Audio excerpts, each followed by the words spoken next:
Dear colleagues and audience, welcome to attend the online lecture by Professor Richard Zach on logic and the foundation of mathematics at Wuhan University.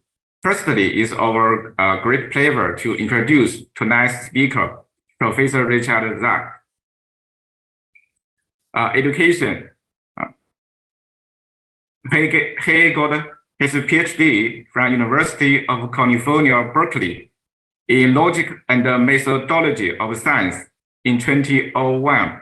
And his thesis is about Hilbert's finitism, historical, philosophical, and mathematical perspectives.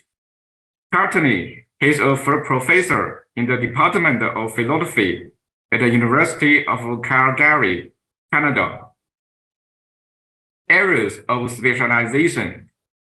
He has a lot of interest cover different areas. In logic, he focuses on proof theory, non-classical logics, history of logic, about Hilbert, Gödel, Carnap, philosophy of mathematics. He is an expert on Hilbert's program, history of analytic philosophy, about Carnap. Has some awards, and here, due to the time, I just mentioned two recent awards he got.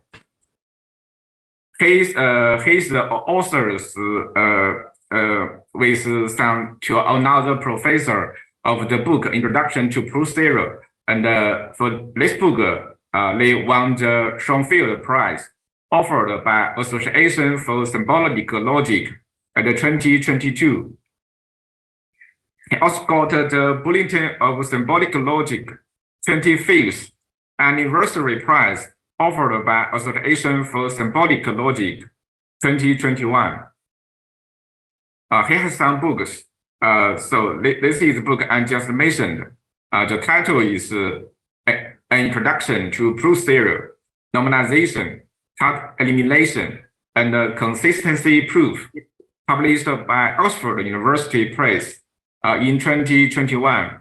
And this book had 3 authors. And this book won the Schoenfeld Prize last year by ASL. So this is a wonderful book. And definitely it's a good choice to use this book for the first course in proof theory for the first year master student or high grade undergrad student. And he is also the main instigator of the famous Open Logic project. In this project, he and his team have written some wonderful online logical textbook. Here is the 4 books: Introduction to Formal Logic, Box and Demos, and Open Introduction to Modal Logic, Incompleteness and Computability, Sense Logic, Computation, and Open Introduction to Meta Logic. He has a lot of editorial works.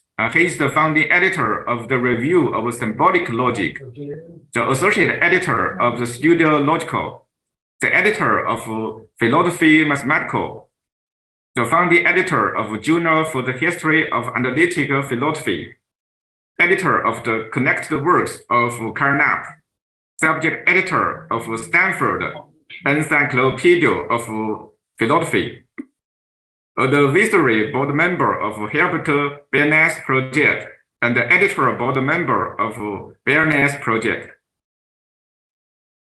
Okay, finally, let's give a brief introduction to introduce the interlocutor of this lecture, my colleague, Dr. Xie Kaibo.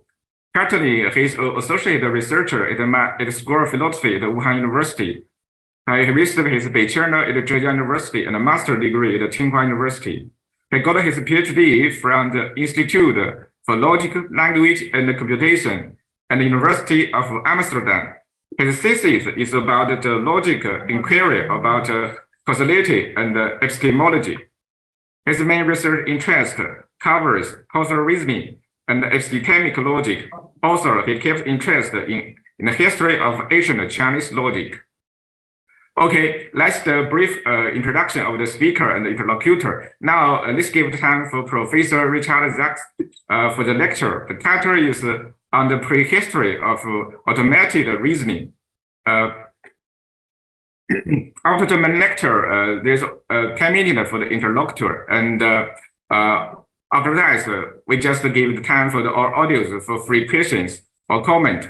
So all are welcome to propose your questions in the post box, in the 学习的平台, or in the chat box in Zoom, and our officer will forward your question to here. Okay, that's all, and let's give the time to Professor Richard Zach, please, and welcome. Thank you very much, Professor Chang. It's a great honor. Let me try and share my slides. All right. Can you all see that? It's good? Yes. Good. Okay. So Professor Chang asked me to say a few words about the Open Logic project. I think I probably don't have to anymore since he has introduced it very capably. It is a project to provide teaching materials, so in particular textbooks on all aspects of logic. Currently, we have about 1,000 printed pages of textbook material. It is organized into section-sized chunks that can be reorganized and combined in different ways, and in such a way that the notation and terminology is uniform. The textbooks that we currently have on the website for download, everything is free, of course, and it's also licensed under Creative Commons license, so you can take that material and change it if you like. The textbooks that are currently on the website are mainly designed for courses that some of my colleagues or I teach, but they may also fit your needs. But if you have different needs, then you can combine the material in the Open Logic project relatively easily. Everything is in LaTeX, so it will compile into a PDF with a nice book layout and so on. You can download it all on the project website, which is openlogicproject.org. I will have a link, the link on the last slide as well. So let me go now to my presentation, which is on the prehistory of automated reasoning. What I'd like to do is I'd like to give you a brief overview of the historical developments that were necessary, or perhaps not necessary, but that led to the first development of automated theorem provers in the 1950s and early 1960s.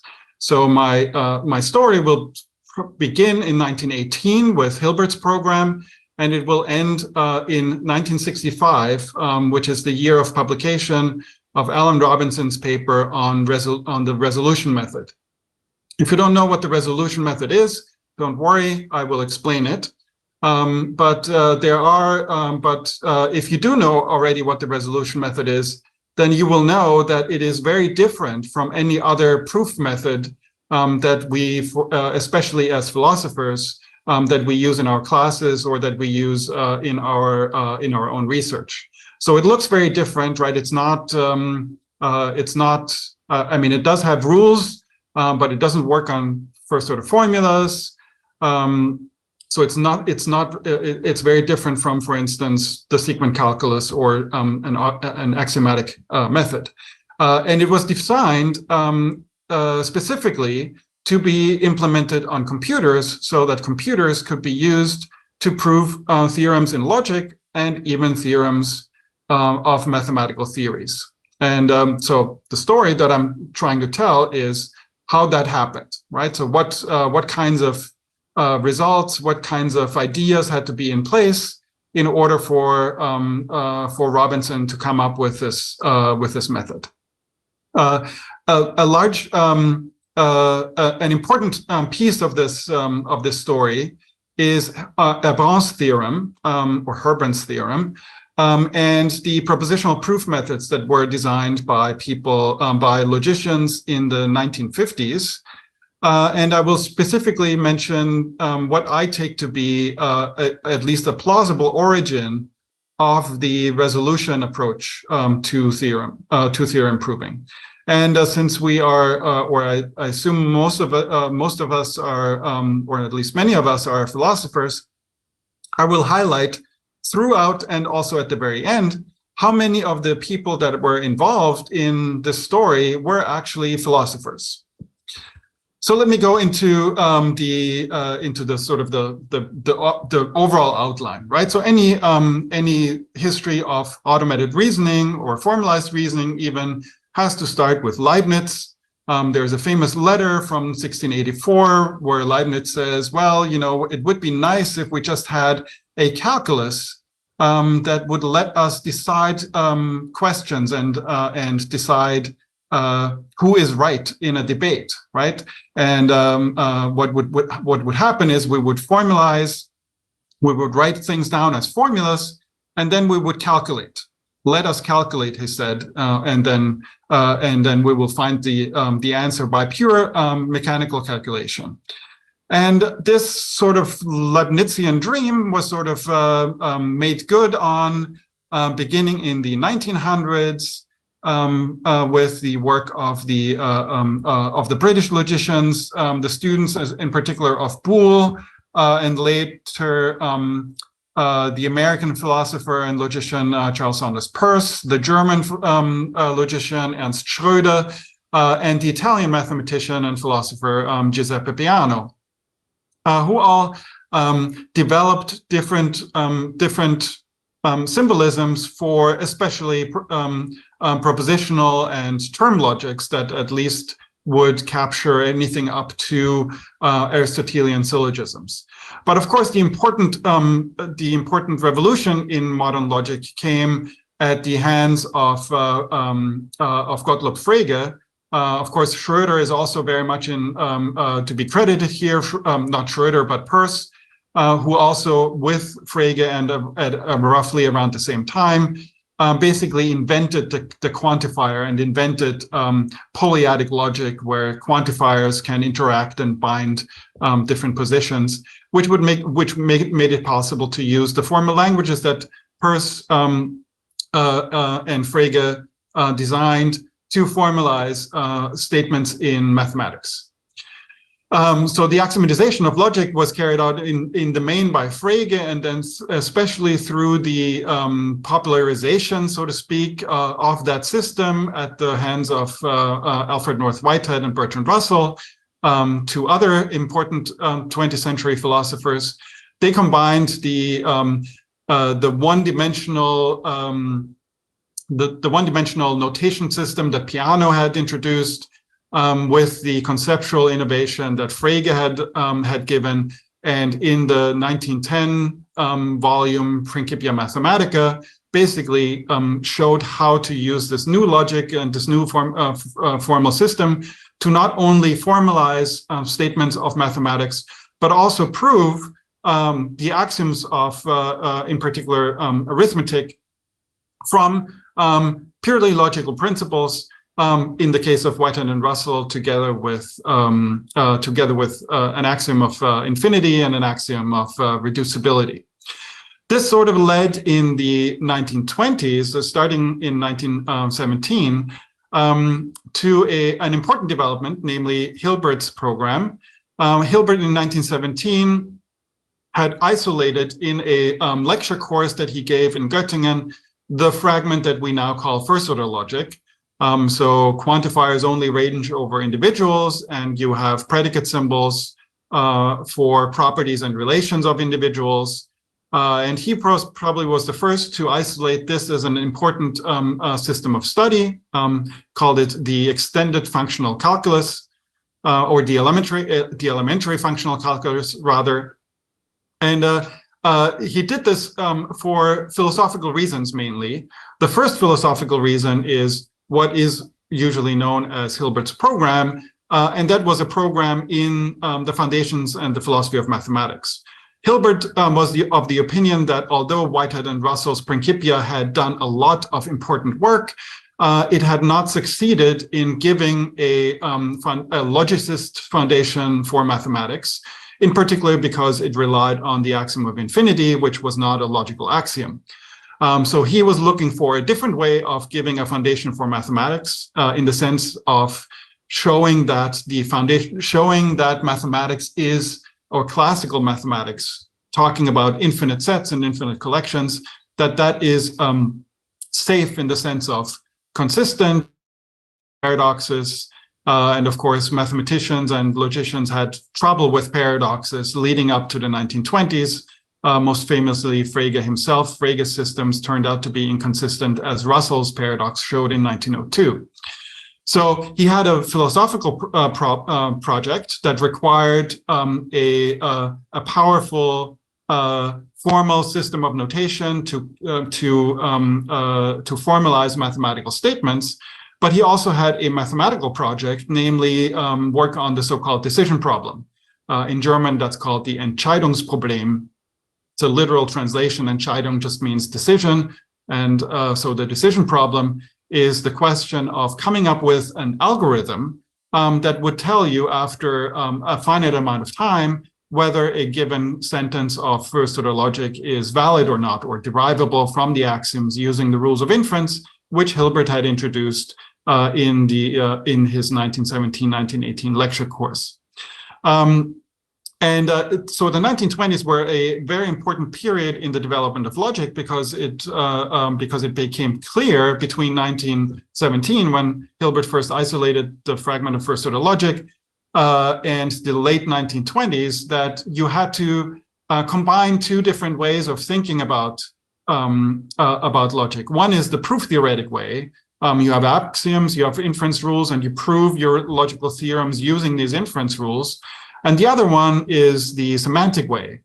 So you are interested in structures that make formulas of first-order logic true or make it false. And then the natural question is, well, those formulas of first-order logic that are true in every interpretation, those are special. They are like the tautologies of propositional logic.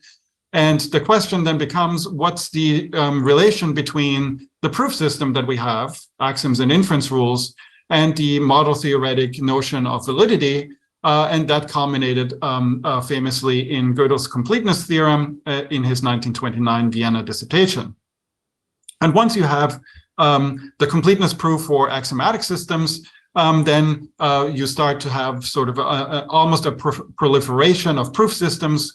Again, most famously in Gerhard Gensen's proof systems, the natural deduction and the sequent calculus of his 1935 dissertation. And that sort of almost leads us to automated theorem proving. So automated theorem proving started happening in the 1950s. I'm going to give you a lot of details in what's to come. But let me first go back to the 1920s. So the work on the decision problem was carried out not by, in part by Hilbert himself, but especially by Hilbert's students. And the first one who worked on the decision problem was Heinrich Behmann. In Germany at the time, you had to write two dissertations. One would give you the doctorate, and the second one, the so-called Habilitation, would give you the right to teach at a university and would make you a docent. Heinrich Behmann had written his first dissertation under Hilbert in 1917, actually on Principia Mathematica. And in 1921, he wrote his Habilitation on the decision problem and algebra of logic. And that was the first contribution to the decision problem in Hilbert's school. He gave a short talk on this, on his results in the Göttingen Mathematical Society in May of 1921. And if you would like to, Paolo Mancoso and I have translated this, and it's appeared in the Bulletin of Symbolic Logic. And what's striking is actually the introduction to this sort of informal introduction to Behmann's results, where he makes some interesting philosophical comments about the importance of how to give a solution to the decision problem.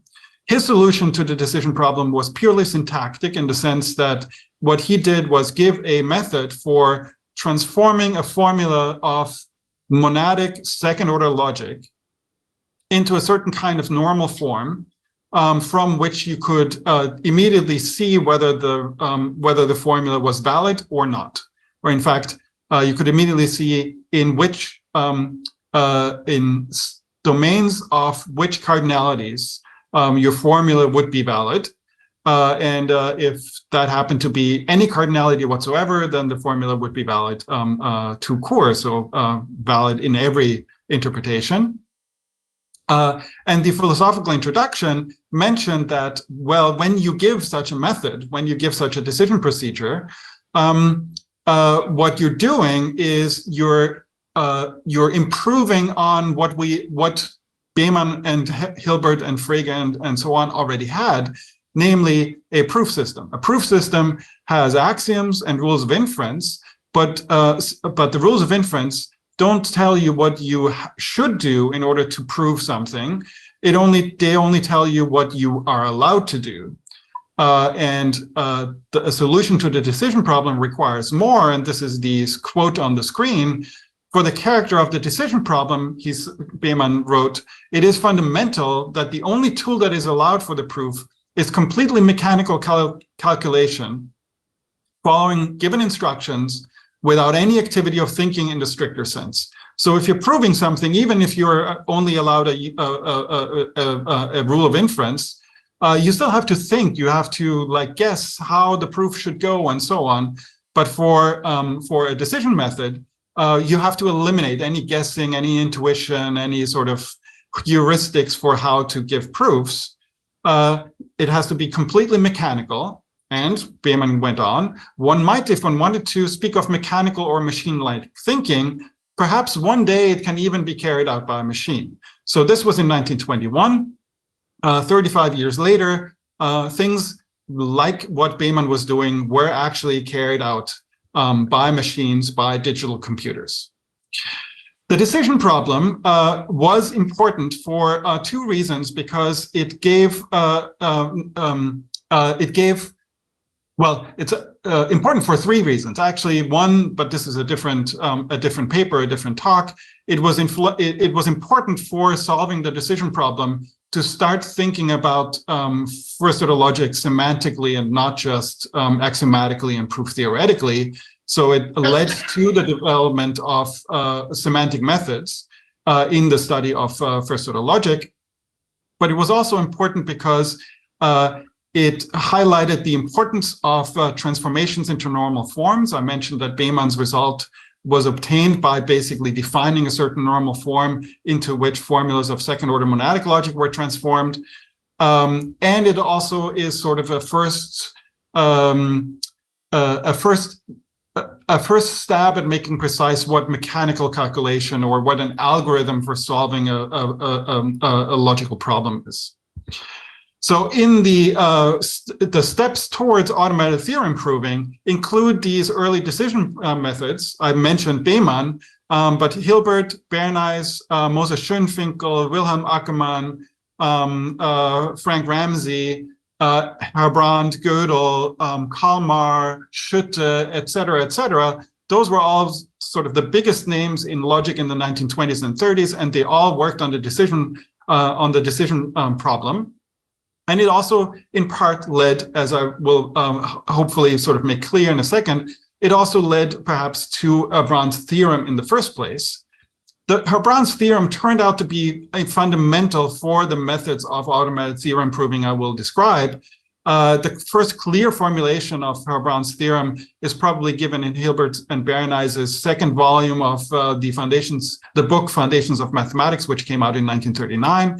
Was really written by Bernays, so even though Hilbert was on the cover, this was really Bernays' work. And then, and you will now begin to see sort of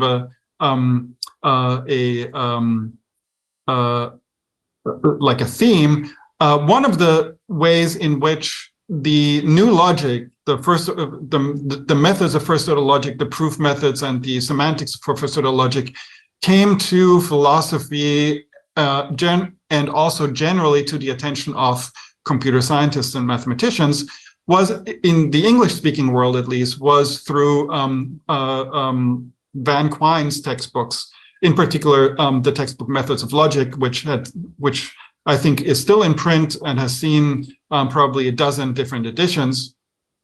The proof systems that led to automated theorem proving came sort of in two versions. One version was based on Herbrand's theorem, and this was made possible by, again, work by Quine and also his student Burton Drevin in his dissertation in 1952. And on the other hand, variations on Gentzen sequent calculus systems, in particular the tableau systems that were introduced in the 50s by Ebert Bett in Amsterdam, Kurt Schütte, and Stig Hanger in Sweden. So let me go back very briefly to the normal forms and the decision problem in the 1920s. One of the things that was included in the lecture notes to Hilbert's 1917-18 lecture notes that I had mentioned before was a completeness proof for propositional logic. I don't have time to go into the details of that proof, but very briefly, the way it worked was, again, to transform a formula in propositional logic into a normal form, in this case, a conjunctive normal form, and a conjunction is provable, or is a tautology, if and only if each conjunct is provable. And now, if your formula is in conjunctive normal form, then each conjunct is itself a disjunction, and it's a disjunction only of atomic sentences and negated atomic sentences. And such a disjunction is provable if and only if it's basically an extension of the law of excluded middle. So if you have a disjunction and your disjunctions only include sentence letters and negated sentence letters, the only way for that to be a tautology, to be provable, is if it includes for some propositional variable x, both x and the negation of x.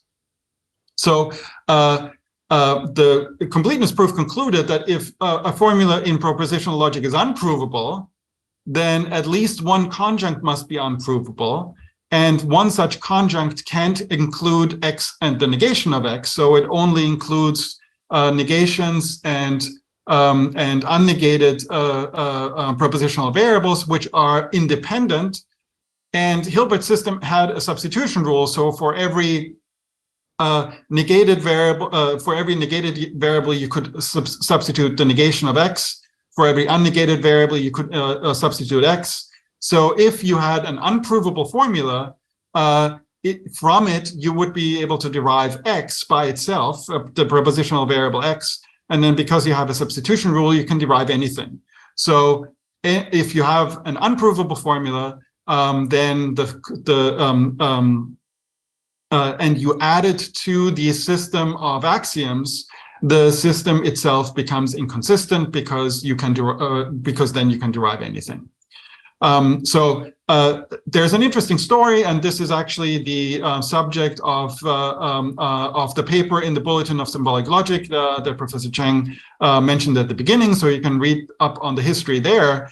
But the important thing is that I believe, and I argued in that paper, that this proof was actually by Bernays, who also gave a second dissertation in Göttingen in 1918, a Habilitationsschrift, where he draws an important conclusion from this completeness proof, namely that, he says, this consideration provides us with a uniform procedure by which one can decide for any expression of the calculus, propositional logic, after finally many applications of the axiom, whether it is a provable formula or not. In order to decide this, one only has to determine a normal form of the expression in question and check whether in each simple product, so in each conjunct, at least one variable occurs both with and without overline, so either unnegated or negated, as a member. So that is essentially the decision procedure is you take your formula of propositional calculus, turn it into conjunctive normal form, and then check whether each conjunct includes both x and the negation of x as a disjunct. If that is the case, your formula is a tautology. If it is not, then it is not a tautology. The calculus can thus be completely trivialized. So this was actually the first contribution to the decision problem, solving the decision problem for the propositional calculus, which 2 years later, Beeman would extend to monadic second order logic. And then several years later, still, Bernays together with Moses Schoenfinkel to the first sort of non-trivial cases of first order logic with not monadic predicate symbols. So predicate symbols with at least 2 argument places. And the case that Bernays and Schoenfinkel showed is decidable is the case of formulas that are in Prenix normal form, where you have first all universal quantifiers and then all existential quantifiers. And this is the so-called Bernays-Schoenfinkel class. There's another, this is the other paper on the development of the decision problem and semantics. This is actually not the case that Schoenfinkel had treated. This was actually Bernays' contribution, but it would lead perhaps a little bit too far and too far away from our automated theorem proving topic. But let me just briefly say this is a picture of Moses Schoenfinkel in 1923. How you would show that this class of formulas is decidable. And Bernays himself actually only sort of gives an example, but the example can readily be generalized. So suppose you have a formula, it's got 3 universal quantifiers for all x, y, z, and 2 existential quantifiers, there is a u, there is a v, and then the formula A contains these variables, right? And so now if you take the universal take the universally quantified positions and substitute them with constant symbols, then if your formula is valid in a domain that has at least 3 elements, you can arbitrarily call them A, B, and C. And then your existentially quantified variables have to be witnessed by one of those 3 arbitrary elements. So you just form the disjunction of the matrix of this Prenix formula, A of x, y, z, u, and v, where you replace x, y, and z by by constant symbols A, B, C, and then u and v by any combination of those 3. So any AA, AB, AC, BA, and so on. And that formula must be a tautology. Right? And if it is a tautology, then the original formula is valid because you can first introduce the existential quantifiers and then universally generalize on the constant symbols A, B, and C. So you see already that this, if you know what Herbrand's theorem is, that this is a special case of Herbrand's theorem. And it's a special case of Herbrand's theorem where you know how long your disjunction is going to be. It's going to be at most 2 to the number of universally quantified variables in your, or 2 to the number of predicate symbols, I believe, in your formula, right? So that was the proof of the decidability or the solution of the decision problem for the Bernays-Schoenfinkel class.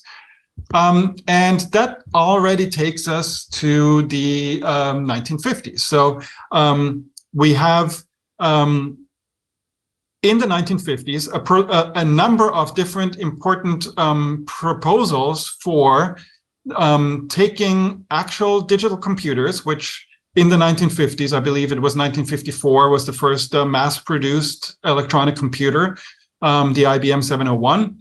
That was sort of available, that you could buy, right? So you could go to IBM and say, I want one of those things, rather than having to build it yourself. So the first relatively mass-produced electronic computers were available. The first higher level programming language was Fortran, that you could compile into assembly, into bytecode for these machines. And so it became became possible to actually write computer programs that would do things. Of course, the very first computer programs that did things were usually numerical things, numerical simulations, computing, computing trajectories of rockets and things like that. But very quickly, people realized that, well, you could also use electronic computers to manipulate symbols and strings of symbols. And one of the things that people were interested in was, well, reasoning with languages, so reasoning with formal languages in particular. And so a number of different approaches were, there were basically three approaches that were developed in the 1950s. One was the so-called heuristic approach by Alan Newell and Herbert Simon in the logic theory machine. Then there were a number of proposals to use proof systems based on Herbert's theorem. And then there were a couple of people who worked on Gensen methods. So let me first, I should mention that the picture that you see here is of Joyce Friedman, who is listed here as having written a prover algorithm in 1963. Friedman was a mathematician who received her degree at Harvard under the supervision of Ha Wang, but then became an important and influential computational linguist. I won't be able to talk about her approach, but she is very much in this tradition and certainly was trained by many of the people that were involved, that were pioneers of this of these approaches. So this here is a picture of the computer that most of these provers were actually implemented on. It was the IBM 704. It was a massive computer. It weighed 9 tons. It had the equivalent of 18 kilobytes of main memory, so less than a Commodore 64. It managed 12,000 floating points operations per second, whereas modern computers, modern graphics cards have several teraflops of processing power. And importantly, its mean time to failure was 8 hours. It was a vacuum tube machine. So after 8 hours, you could count on a vacuum tube burning through. And so anything that your computer could not compute within 8 hours, it would probably not be able to compute at all, because after 8 hours, your computer would break down. 123 of these were made between 1954 and 1959. And most of the provers that I'm going to describe were actually implemented on a machine like this, partly because several of the people who were involved were actually working at IBM Research. A couple of people who have to be mentioned here, even though they're not technically, they're almost foils to the contributions that were actually made by the people who are working on Herbert provers, were Alan Newell and Herbert Simon. Herbert Simon is famous for he won a Nobel Prize, a Memorial Prize in economics. So the Nobel Prize in economics. So they were social scientists. But Alan Newell worked at the Rand Corporation. The Rand Corporation had a Joniac available, which was one of the first electronic computers that used the John von Neumann stored program approach. And Newell had actually been a student at the University of Chicago, in part a student of Rudolf Carnap's.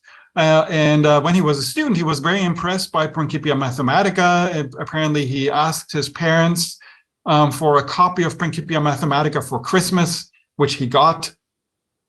And so he was familiar with Principia Mathematica. He was familiar with the propositional calculus, with proving theorems. And so their idea or their approach was to write a computer program that would do essentially what a human would do if they were trying to prove things in Principia Mathematica. And this was called heuristic proving, heuristic in the sense that the program would simply implement methods for finding proofs that a human would do, namely, right, so if you probably know that Principia Mathematica has, I believe, 5 propositional axioms. It has modus ponens as a rule of inference. In fact, it also had the substitution rule as a rule of inference, which is why Hilbert, as I mentioned, also had the substitution rule for his propositional system. So if you want to prove something in Principia Mathematica, what you will have to do is you'll have to guess a suitable substitution of some of the axioms and suitable premises for the rule of modus ponens, so that eventually you would be able to find a proof, right? So you would take your theorem, you would say, well, that is the theorem. If I'm going to prove it, it's either going to be a substitution instance of an axiom, which you can easily rule out. And if it's not a substitution instance of an axiom, it has to be the conclusion of an inference of modus ponens. So modus ponens has, if B is the conclusion, the premises are A and A arrow B, or A implies B, if A then B. So your conclusion would tell you what the consequent of a conditional is, and you would have to guess the antecedent, and then you would have to prove both this antecedent and the conditional if A then B. This would give you a new goal, and you would have to apply your heuristic methods to these new 2 goals. And if it doesn't work out, then you have to backtrack and try something else and so on, right? So this heuristic method, as anyone who has ever tried to prove something in the system of Principia Mathematica will tell you, is very hard. It's very difficult to find proofs. It's hard to give a method that will even be complete. So the Newell and Simon logic theory machine, which was implemented in 1956. So it was the first logical proof system that was implemented on a computer, was in fact not complete. And it was also very inefficient. It proved a few of the propositional theorems of Principia Mathematica, but not all of them. And it certainly was unable to prove anything going beyond the propositional calculus. Hao Wang, who probably in this audience needs no introduction. Wang started out as a philosopher and went after the Second World War to Harvard to get a degree in philosophy under Quine. Wang started out as a philosopher, but relatively quickly sort of got disillusioned with academic philosophy and thought he would be better. He would make more important contributions as a mathematician. So he became actually first a professor of applied mathematics at Harvard, and then at Rockefeller University led their logic program.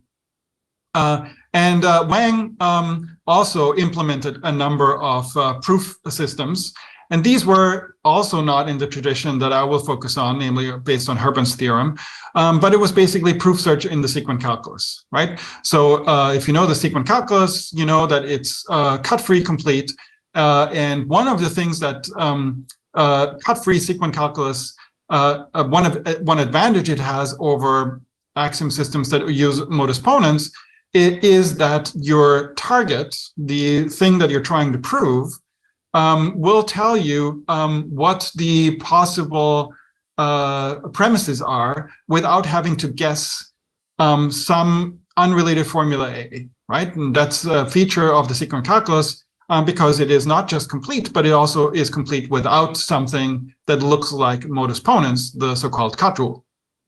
And so Wang's idea was to implement proof search in the sequent calculus. This turned out to be actually very efficient. It proved all the propositional and first order theorems of Principia Mathematica, in part because they turned out to be in this decidable class that I described earlier, namely the Brenner-Schönfinkel class.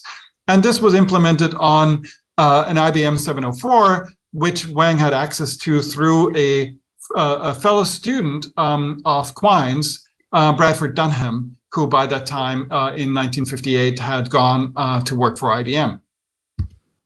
So let me now turn to the actual topic, namely Herbern proof methods. So Herbern's theorem is the theorem that says that if you have a formula in pre-next normal form, so all the quantifiers are in at the beginning, and then the scope of these quantifiers is a formula that contains no quantifiers at all. A pre-next formula of that form is provable, equivalently valid, if and only if there is a disjunction of instances of the matrix. So you take the formula A, x1 through axn, you find some terms, t1 through tn, that you substitute for the variables x1 through xn. There are possibly very many of these tuples of terms. You form the disjunction between all of them. And if the resulting formula, which, because A doesn't contain any quantifiers, also doesn't contain any quantifiers, if that resulting disjunction of substitution instances is provable, then that's the case if and only if the original formula is provable. So the Herbern's theorem allows you to reduce provability in first-order logic with quantifiers to purely propositional provability. Because first-order logic is undecidable, of course, there will not be a limit on the number of disjuncts such a so-called Herbern disjunction can have. So the number k in your disjunction, there's no recursive bound on it, because if there were, then you would be able to try out all the disjunctions up to that bound, and either you will find a disjunction of instances that is provable, in which case your target formula is provable, or you won't be able to find it, in which case your target formula is not provable, and you would be able to decide first-order logic, which by the Church-Turing theorem we know is impossible. The important thing for our story is that there is a dual version of Herbern's theorem in terms not of provability, but in terms of inconsistency, or not in terms of validity, but in terms of unsatisfiability. So a formula of first-order logic, of course, is valid if and only if its negation is unsatisfiable. So if you can do something for validity, you can also do it for unsatisfiability and vice versa, simply by putting a negation in front of your formula and then changing the answer, right? So if you want to know whether a formula is provable or valid, you can put a negation in front of it, ask, is that formula unsatisfiable? If it is unsatisfiable, then the original formula was valid and not otherwise. So the unsatisfiability version of Herbern's theorem says if you have a formula in pre-next normal form, that formula is unsatisfiable if and only if a conjunction of instances is propositionally unsatisfiable. So it is there is no line in its truth table that makes all of the conjuncts in it true. And this is this in 1931 in Herbern's dissertation. This was a contribution to Hilbert's program in the Foundations of Mathematics, because it showed how to get rid of some infinitary aspects of formulas of first-order logic, namely the unbounded quantifiers, and reduce the question of provability or validity to a finitary question, namely whether a formula is propositionally provable or propositionally unsatisfiable. So in Herbern's dissertation, this was not necessarily introduced or conceived of as a proof system, but rather contribution to making infinitary logic finitary in some way. And it would fall to later workers in logic to draw that conclusion that you could also use it as a proof system. And these, the people who did that were, first of all, Van Quine, and also the model theorist Abraham Robinson. And here's the basic idea for how to use Herbern's theorem as a proof system, or how to use Herbin's theorem as the foundation of a proof system. So first you'd put your formula into pre-next form, right? So your formula that you want to prove. You remove all the existential quantifiers and replace them by Skolem functions. Then you remove all the universal quantifiers. And then you find a propositionally unsatisfiable conjunction of instances of the result. If you did that, then you would have shown that your original formula is unsatisfiable, and you apply this to the negation of a formula if you want to know that it's valid. So to prove something, you consider the negation, put it into pre-next form, carry out steps 2, 3, and then find a propositionally unsatisfiable conjunction of instances. So a proof, let's call it a Herbrand proof of a formula, is a propositionally unsatisfiable conjunction of instances of the matrix of the pre-next normal form of the negation of the formula. That's a little bit of a mouthful, right? But the idea, I hope, is clear. You can use the idea underlying Herbrand's theorem to prove things. Namely, a proof would just consist in showing that a certain conjunction of instances of the pre-next form of your formula is unsatisfiable.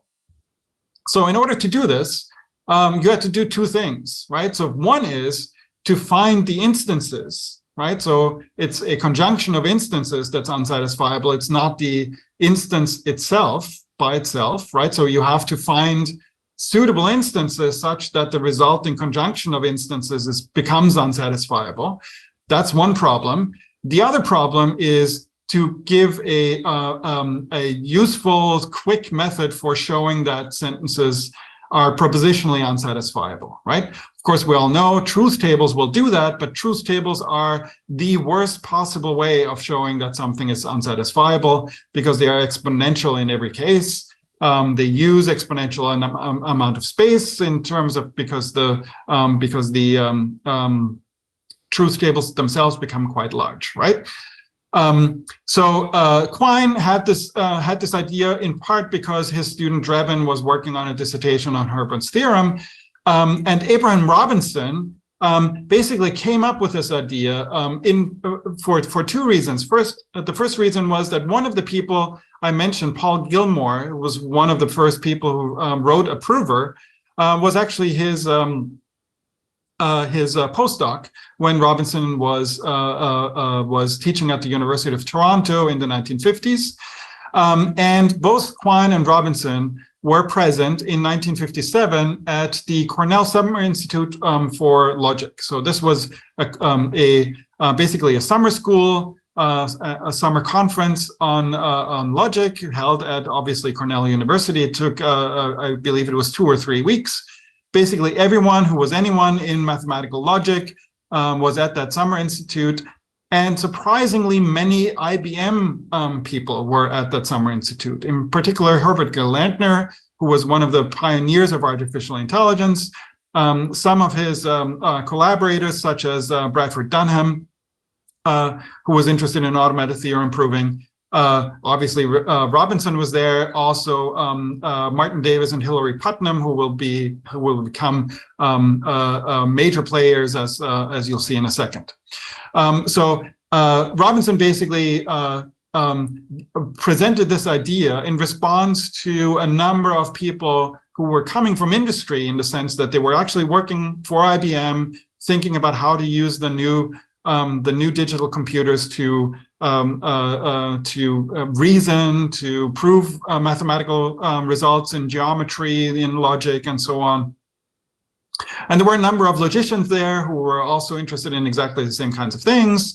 And so it was natural for Robinson to say, hey, here's an idea that you could use, right? You don't have to do this sort of naive heuristic way. Don't try to teach a computer how to prove theorems the way that humans do it. Computers are very good at quickly working through lots of different cases. So let's find a proof system where that's what you have to do, rather than coming up with good ideas for lemma formation, for instance. So that's the basic idea for Herbrand prover methods. Let me just give you a little bit of more detail So you see how this works in a particular case. This is a picture of a young Burton Drebin, who again was working on a dissertation on Herbern's theorem under Quine's supervision at Harvard in the early 1950s. So here's, for instance, a formula that's obviously unsatisfiable for every xpx, and there is a y not py, right? So this is probably one of the simplest unsatisfiable first order formulas, and it's even only monadic, right? So how do you give a permanent proof of this formula? How do you give a permanent proof that this formula is unsatisfiable? So first you put it into pre-next form. That means you move the quantifiers to the front. You get for every x there is a y, p of x and not p of y.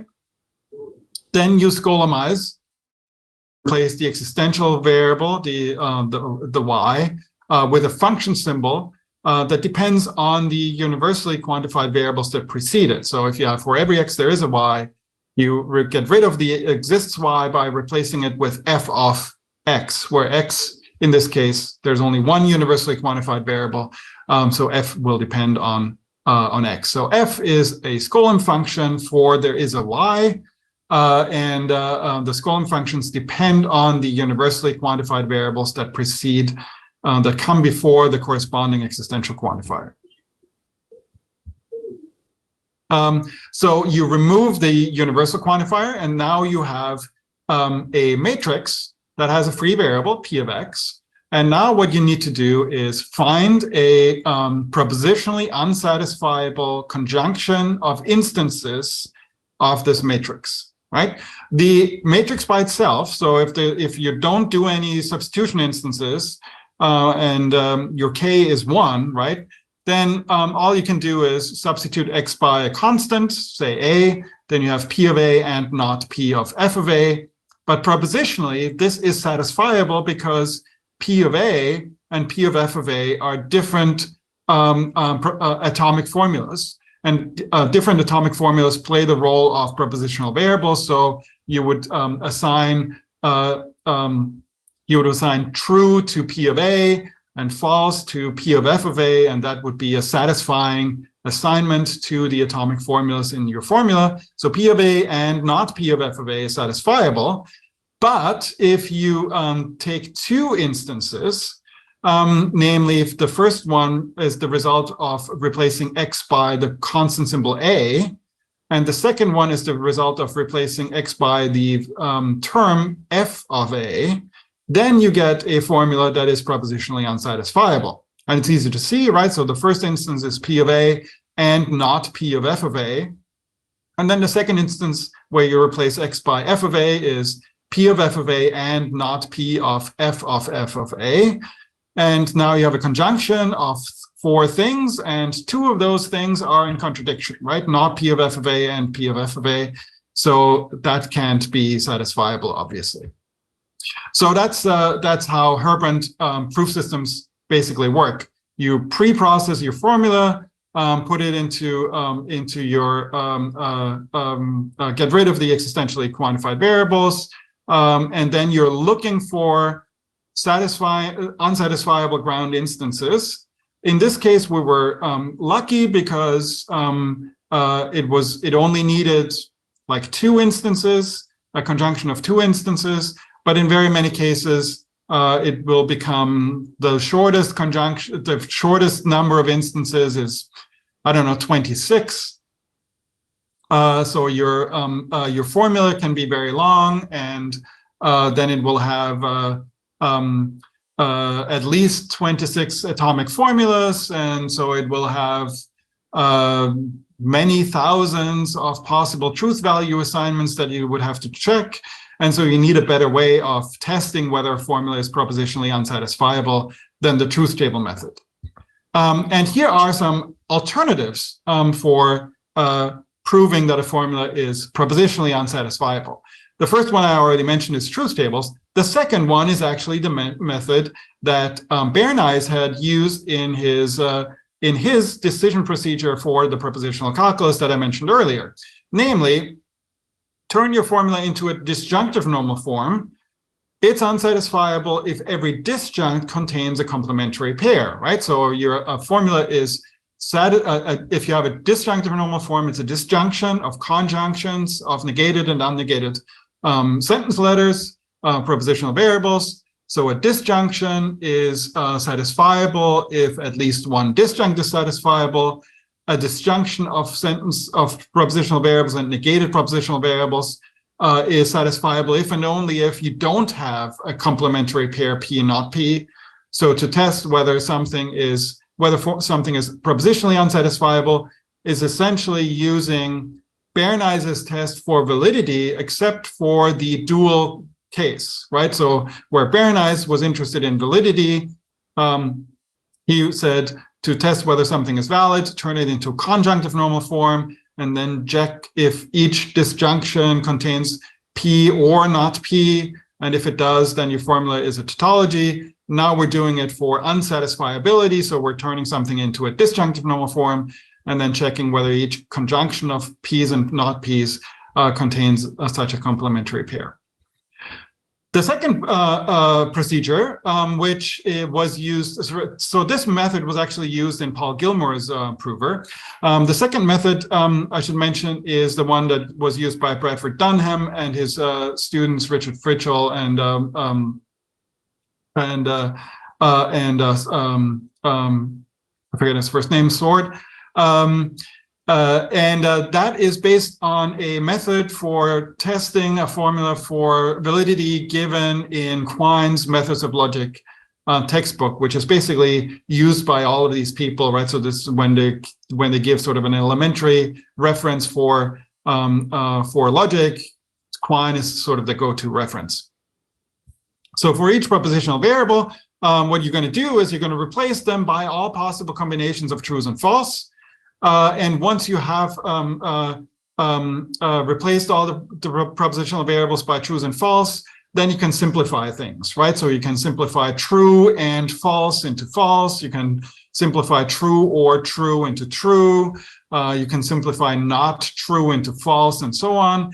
So you just keep doing that until you actually have the final result, either true or false. And if every possible way of doing that results in false, then your formula is unsatisfiable.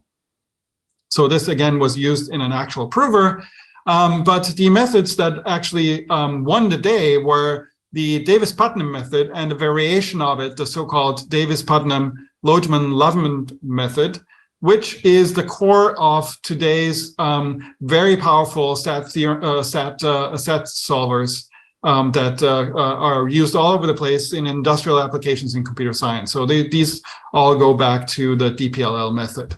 So let me tell you what the Davis-Putnam and the DPLL method are. So the Davis-Putnam method, actually, first let me mention how it came to be that Martin Davis, a mathematician, and Hilary Putnam, one of the most important philosophers of the 20th century, actually worked together on theorem provers.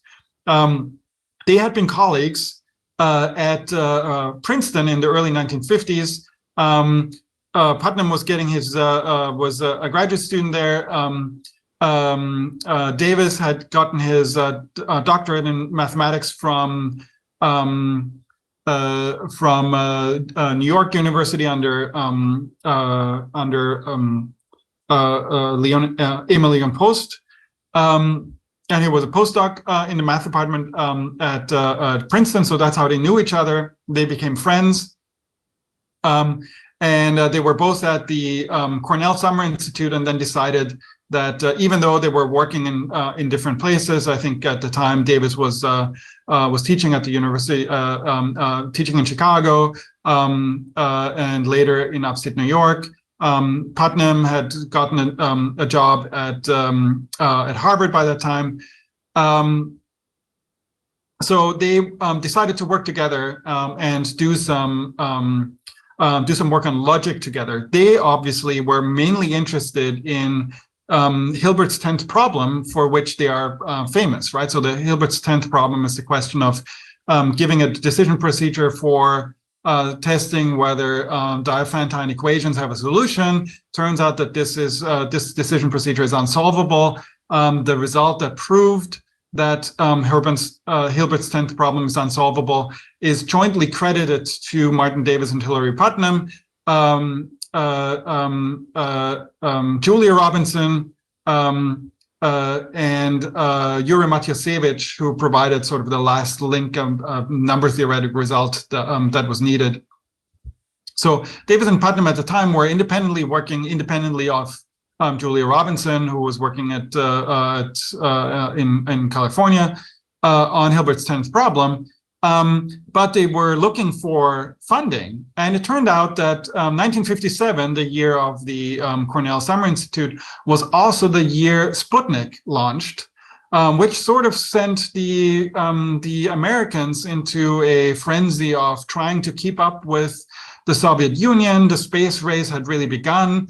And so a number of different think tanks and American institutions started giving grant funding to, among others, logicians, and the National Security Agency, the NSA, the sort of the secretive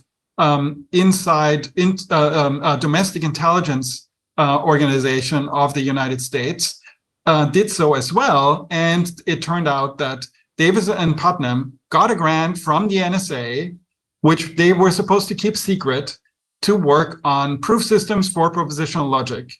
And that's what they did in the summer of 1928. Later on, they got funding from the, I believe, the Navy or the Air Force. They developed the Davis-Putnam method under that NSA grant. But here's how it goes, right? So the Davis-Putnam method works on conjunctive normal forms. A little bit of terminology, conjuncts, right? So if a conjunctive normal form is a conjunction of disjunctions of negated and unnegated propositional variables, the conjuncts, so of a conjunctive normal form, we'll call those clauses. So a clause is a disjunction of literals, P's and not P's. And a literal is just the umbrella term for propositional variable, negated propositional variable, right? So an empty conjunction is satisfiable, and an empty clause, so an empty disjunction, is unsatisfiable, right? So what you're looking for is a conjunctive normal form that contains an empty disjunct or an empty clause. If you find one of those, then you have shown that your formula in conjunctive normal form is unsatisfiable. Why are you working with conjunctive normal forms? Remember that you're trying to show that you're trying to use Hrbant's theorem. So you're trying to show that a conjunction of instances of a formula is unsatisfiable. And so if you are looking for a conjunction of instances, if you take the formula itself to already be in conjunctive normal form, the result will be a conjunction of conjunctions. So it will also be in conjunctive normal form. And you're looking for a longer and longer conjunction of instances. So a larger and larger number of clauses that you're trying to show is propositionally unsatisfiable. That's why you're working with conjunctive normal forms. So the Davis-Putnam method says you take your formula in conjunctive normal form, and then you apply 3 rules to it until you either have the empty clause or you can't apply any more rules, and then you know that your formula is satisfiable. So the answer is no, right? So you're trying to show that a conjunctive normal form is unsatisfiable. Apply your rules. If these rules eventually tell you it's unsatisfiable, it is. And if they don't, then it is satisfiable, so it's not unsatisfiable. The 3 rules are unit propagation, pure literal elimination, and elimination of atomic formulas. The names in quotation marks, elimination of 1 literal clauses, and the affirmative negative rule, those were Davis and Putnam's own Davis and Putnam's own terminology. So let me just very quickly tell you what these rules are. Here's a picture of a young Martin Davis. So a unit clause is a clause, a disjunction, right, that contains only a single literal. And if you have a conjunctive normal form, and it contains one of its conjuncts is just a propositional variable or a negated propositional variable, then you can simply remove the result, the corresponding propositional variable from your entire conjunctive normal form. Namely, you can remove every clause that contains L, this literal that appears by itself as a unit clause, and you can remove the negation from all clauses that contain it, right? Because if your conjunctive normal form is satisfiable, either it's satisfiable because the single literal L is satisfiable. You have a conjunctive normal form. If it's satisfiable, it must satisfy every conjunct, in particular that single literal, right? So the single literal L must be true in a satisfying assignment. You can remove L from any clause that contains it because you know it's going to be true if the whole thing is satisfiable at all, and you can remove its negation from any clause that contains it, right? So that's unit propagation. It simplifies your formula. You have fewer clauses to deal with, possibly even fewer, in fact, fewer propositional variables, because if you have a unit clause, the result of applying the unit propagation rule will have removed the propositional variable involved in the literal L, right? So L is either P or not P, and then L over bar is the corresponding negated or unnegated propositional variable. So that's the unit propagation rule. The pure literal elimination rule says if your conjunctive normal form contains a pure literal, you can delete every clause that contains such a pure literal. And what's a pure literal? It's a literal that doesn't occur both negated and unnegated. So if your conjunctive normal form contains a propositional variable P, but none of the conjuncts contain the negation of P, then you can delete every clause that contains P. If you have not P somewhere in your formula, but P never appears, then you can delete every clause that contains not P. And that's also going to simplify your formula. And then finally, right, so these are two rules that simplify your formula, but then really you have to do something that sort of gets to the bottom of whether the formula is satisfiable or not, and that is eliminating atomic formulas. Basically, you factor out, you focus on one specific propositional variable, you factor out all the clauses that contain P, you factor out P from all the clauses that contain it. What's left over is the formula B. B is a conjunction of disjunctions of propositional variables and negated propositional variables, but not P. And then you factor out the negation of P from every clause that contains it. What's left over is C. So C is a conjunction of disjunctions of literals that don't contain P, that also don't contain P.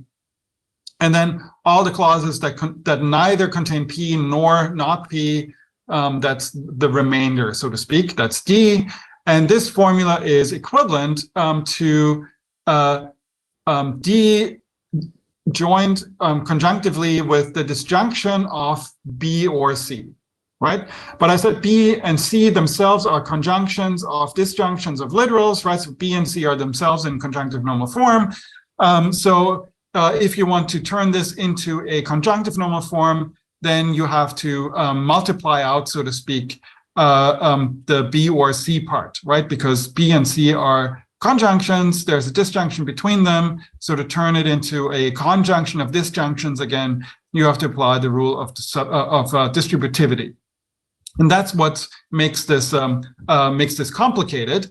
And in fact, because you're using distributivity to turn this formula that's not in conjunctive normal form into conjunctive normal form, you have an exponential speed up in the length of the formula that's required.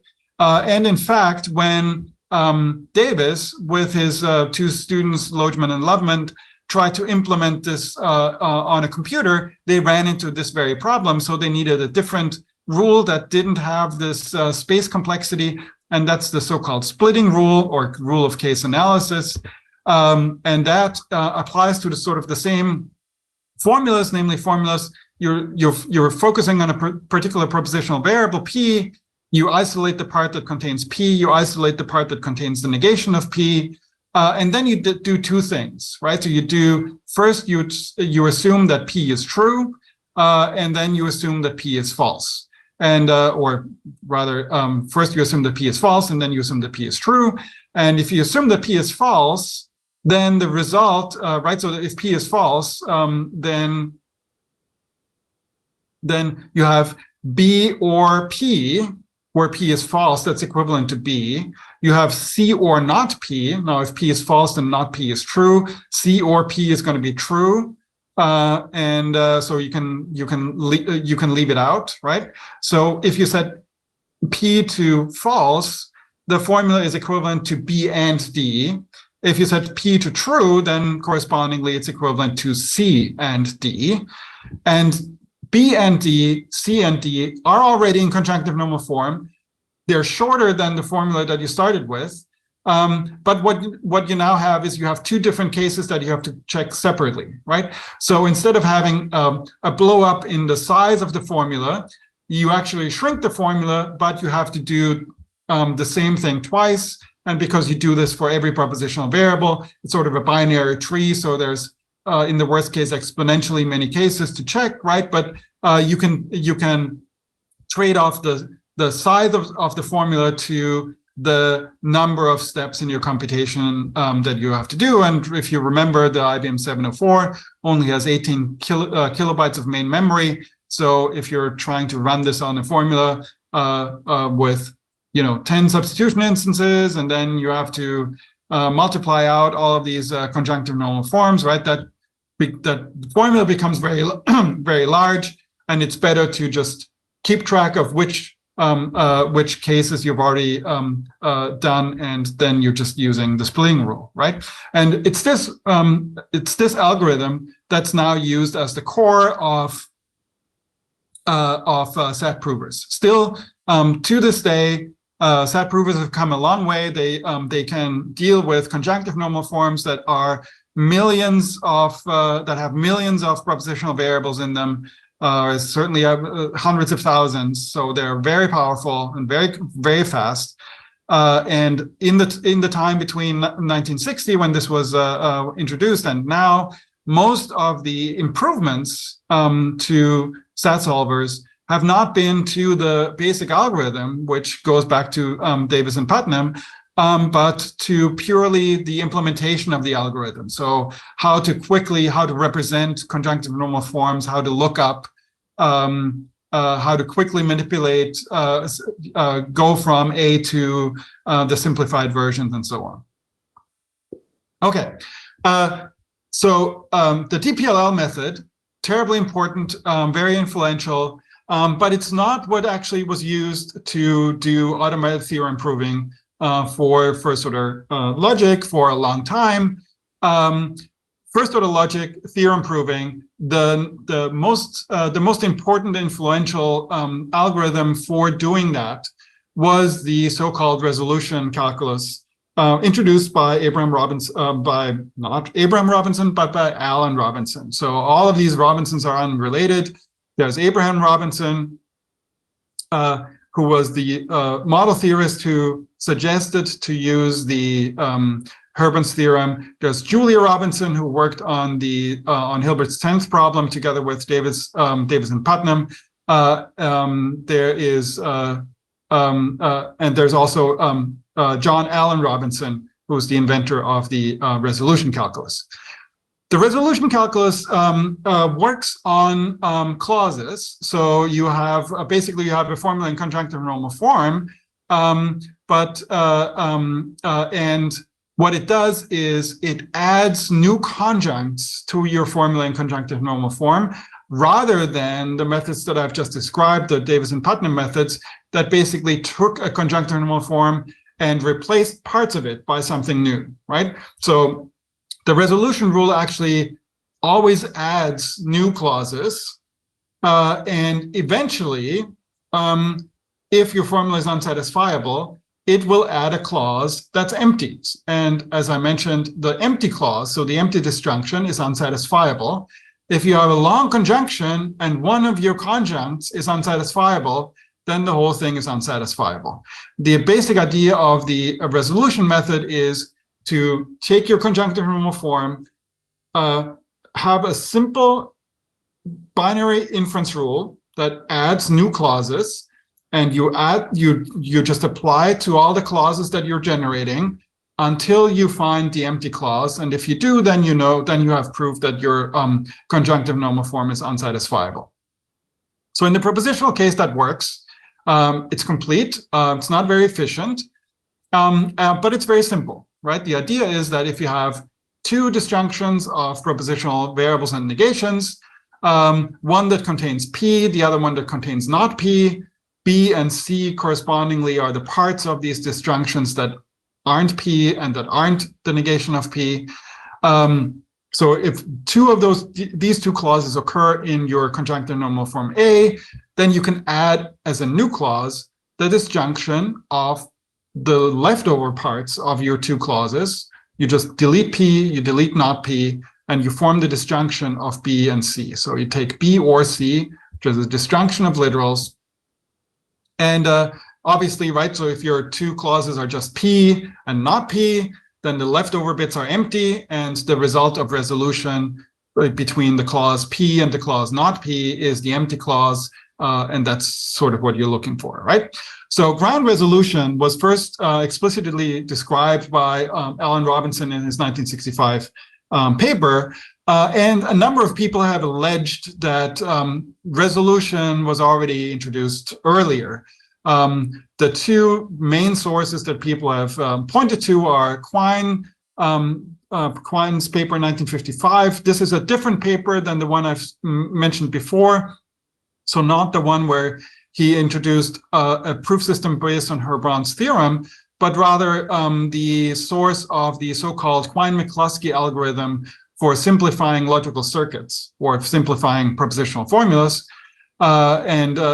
Quine in this paper has something he called the consensus rule, which is essentially a dual version of the binary resolution rule.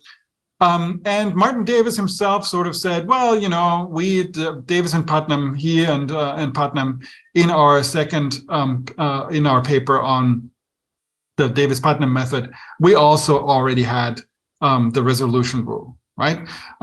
People then discovered that a mathematician called Archie Blake did exactly what Quine had done in 1955, already in 1937. So Blake's name is mentioned here very often as well as one of the people who introduced the consensus rule.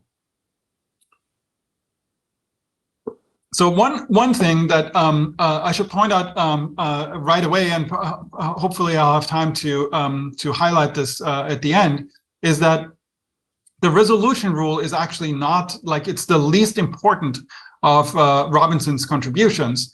The important contribution that Robinson gives is not that he focuses on this rule, but rather that he uses unification to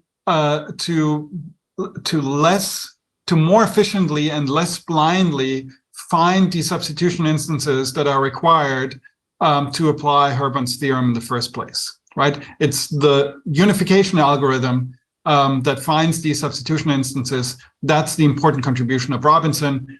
The binary resolution in the propositional case is not a very efficient proof method, and it's not Robinson's important contribution. That should be highlighted right away.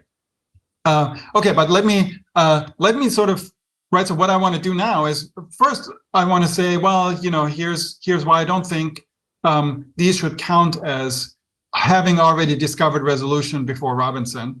Then I want to suggest a possible way in which Robinson could have gotten some ideas that were important for his approach from Davis and Putnam, and in fact from Roderick Chisholm and one of his friends. So first, why do I not think that the consensus rule that Quine had given is a version of resolution. First of all, it's not in Quine. This is a picture of Quine around 1950. He was not interested in proofs in a proof system. So the consensus rule in Quine is not a proof rule. It's a rule that works on disjunctive normal form. So it's also at best the dual of the resolution system. And as I mentioned, right, it's not even first introduced by Quine, was predated. Blake's dissertation from 1937 predates him by almost 20 years. So not a proof rule, and doesn't work on conjunctive normal form. So it's obviously related, right? But it would be misleading to say that Quine already had the resolution rule in his 1955 paper. The other possible source is Davis and Putnam's elimination of propositional atoms, elimination of elementary propositions rule, right? That's where you take your conjunctive normal form, you take all the clauses that contain P, B is what's left over. You take all the clauses that contain not P, you take it out, and what's left over is C. And then you replace your conjunctive normal form by B or C and D, right? Now that, again, right, that's the reason why the BPLL method got rid of this rule and replaced it with case distinctions, the so-called splitting rule. So first of all, this isn't now in conjunctive normal form, right? You have to turn it. It doesn't work on a pair of. It's not a rule that works on a pair of clauses. If anything, it's sort of a more general version of it, right? And the observation that these two formulas, right, A and the result B or C and D, that these are equivalent, is also not original with Davis and Putnam. I'm indebted to Dirk Schlimm, who pointed out to me that the British philosopher William Ernest Johnson already observed this equivalence in a paper in the first issue of Mind in 1892. There is a potential source for something like resolution, and that is contained in a short paper in the Journal of Symbolic Logic by some very, let's say, surprising authors. Roderick Chisholm is, of course, well known as an important 20th century American epistemologist. And he did do a lot of important work on modal logic, but this paper has basically not received any attention in the literature at all. And his co-author Bernard Simons was also sort of a mystery, certainly to me. I was trying to find out whether Bernard Simons was perhaps a graduate student of Chisholm's at Brown in 1957, and it turned out that Bernard Simons was not a graduate student. So it was a little bit of a mystery. It took me a while to figure out who Bernard Simons was. But before I tell you who Bernard Simons was, let me tell you what the rule is.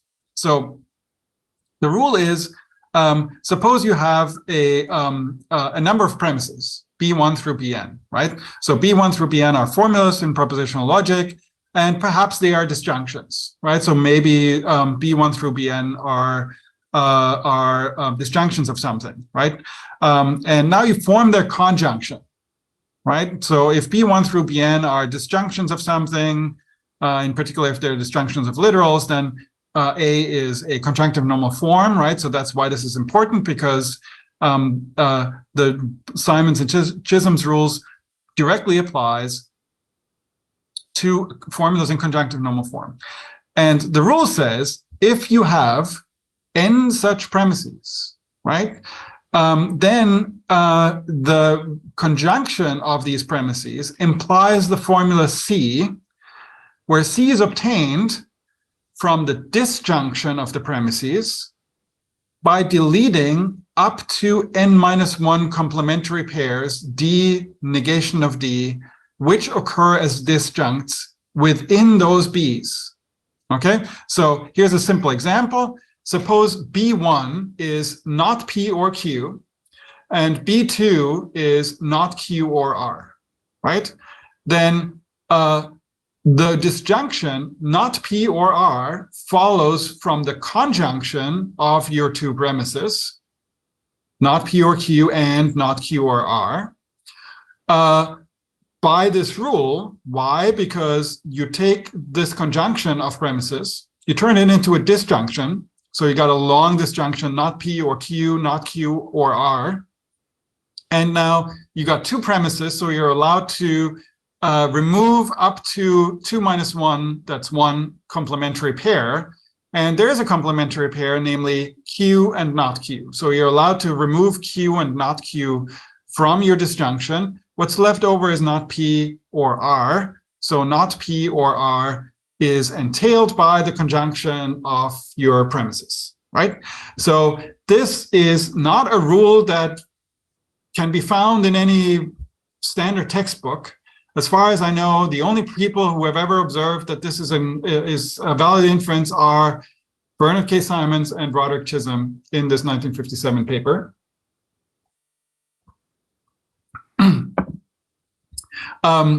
So let me tell you who Bernard Simons is. He was actually a personal friend of Roderick Chisholm in Providence, Rhode Island, where Brown University is, where Chisholm was a professor at the time. Bernard Simons actually was an interesting fellow. He was studied Harvard, got a degree in 1938 in music. There he was the famous composer Leonard Bernstein's roommate and only piano student. He served in World War II behind enemy lines. And then he took over the family company. The family company was the Providence Pile Fabric Company.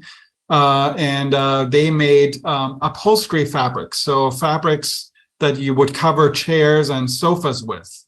And so he filed patents on special looms that would produce these fabrics and designed patterns for such fabrics, and tragically died in 1965 at age 48. And he apparently was a very close personal friend of Chisholm's because Chisholm dedicated his 1966 book, Theory of Knowledge, to him. But he was not a trained mathematician, logician, or philosopher. He just had a lifelong interest in math. So my suspicion is that Bernard Simons read a logic book and came up with this idea and showed it to his friend Roderick Chisholm, and Chisholm said, well, let's write it up and submit it to the Journal of Symbolic Logic. My colleague at the University of Edmonton, Alan Hazen, when I told him about this, told me an anecdote about his PhD supervisor, Joe Camp, who was a student of Chisholm's at Brown.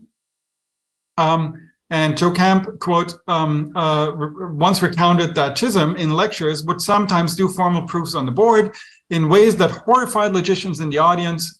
Chisholm would do things in the middle of formulas that didn't seem to correspond to any standard rule, like the Simons-Chisholm rule. But when the logicians tried to reconstruct what was going on in more standard ways, it usually, almost always, I think Joe said, turned out that Chisholm's claimed result was correct.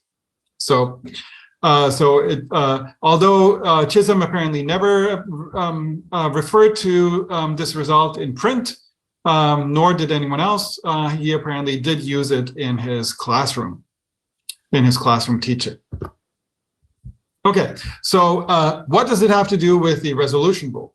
You remember that I mentioned that Davis and Putnam's first collaboration in the summer of 1958 was funded by the National Security Agency, which asked them to keep their, at least the fact that the NSA funded their research to keep the secret.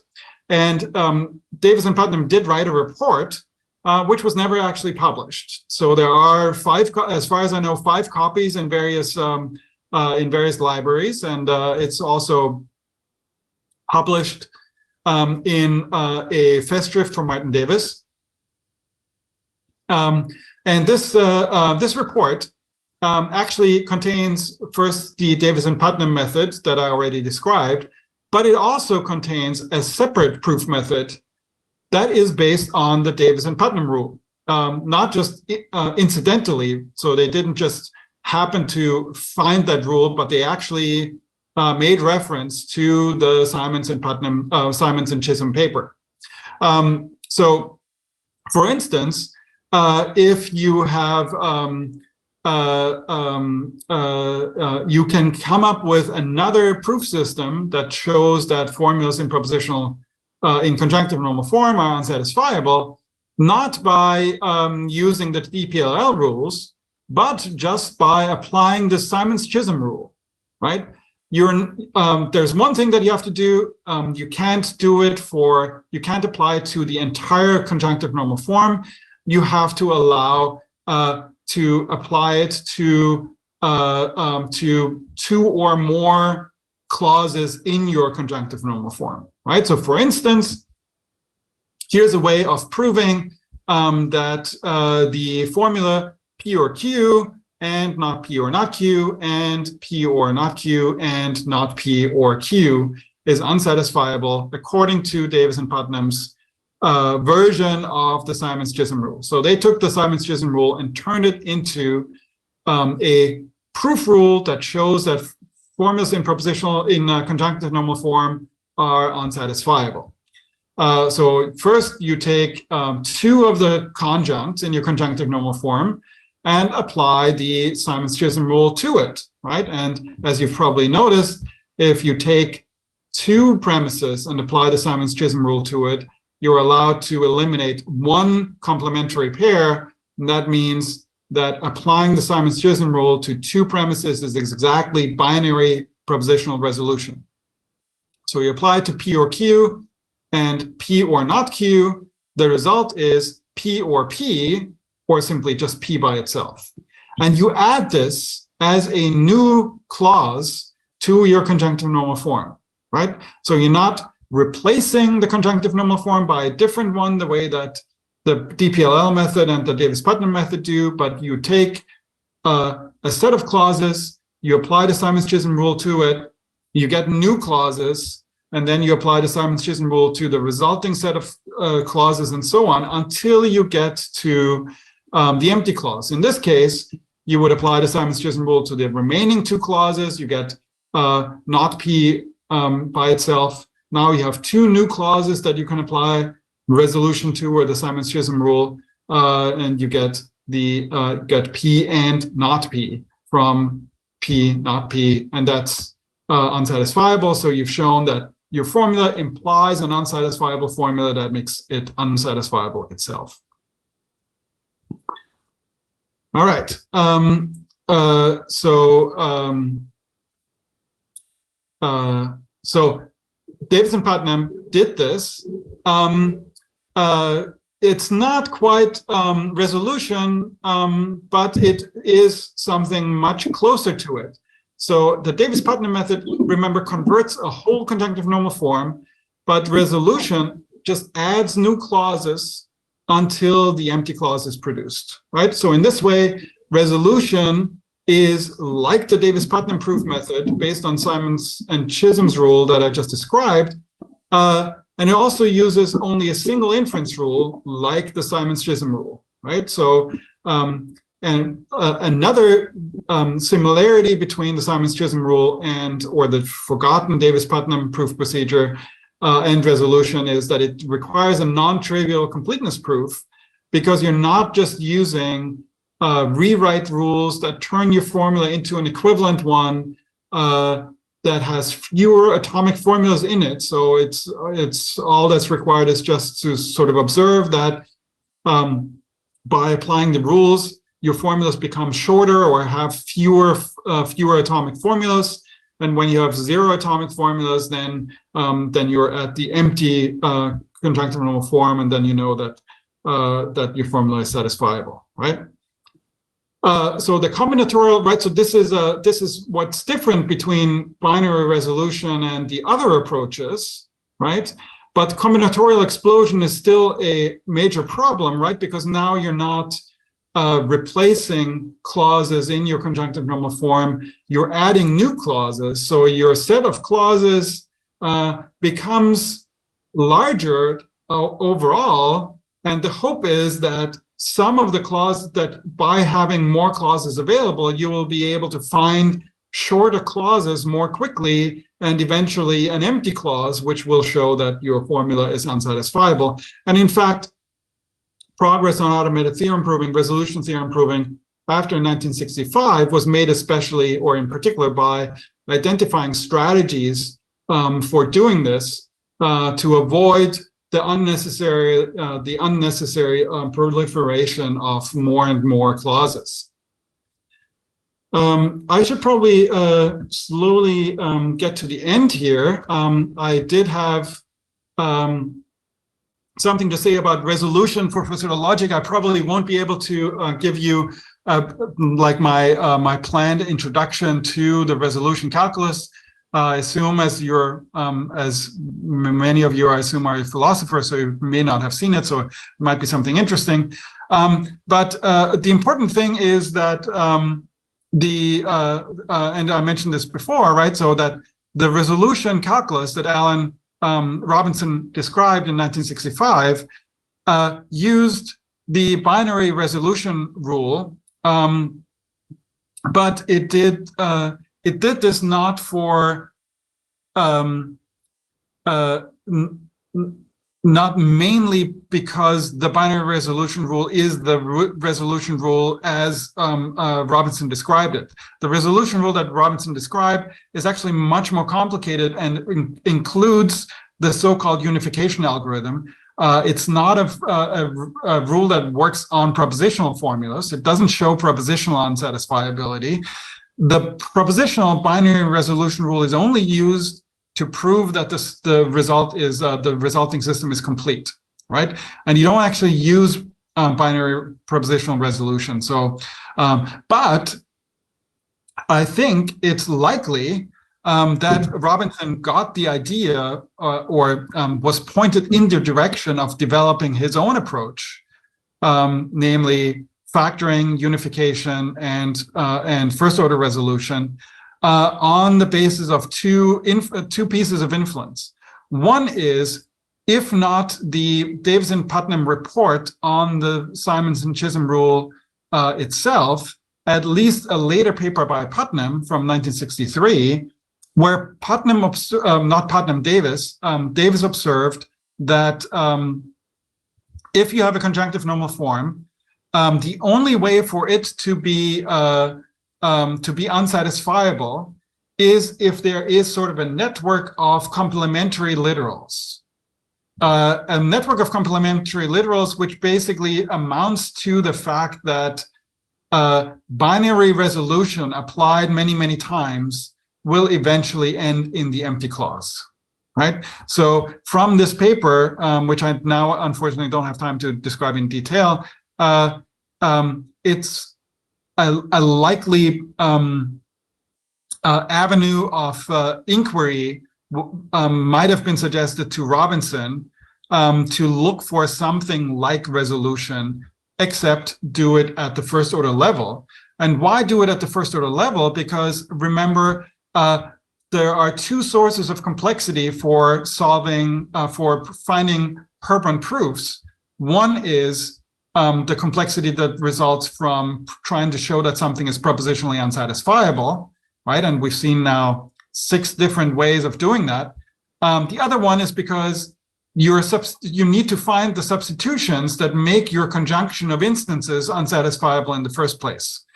And it's finding these substitutions that's the hard part, right? And here, Robinson acknowledged a debt to Dag Pravits, the philosopher and logician from Sweden, who actually, and I think I forgot to mention this, actually also implemented an early prover based on Bates' tableau method, also in the 1950s in Sweden, together with his father and a friend. His father, Håkan Pravits, actually wrote the computer program. Dag Pravits came up with sort of the algorithm and wrote the pseudocode.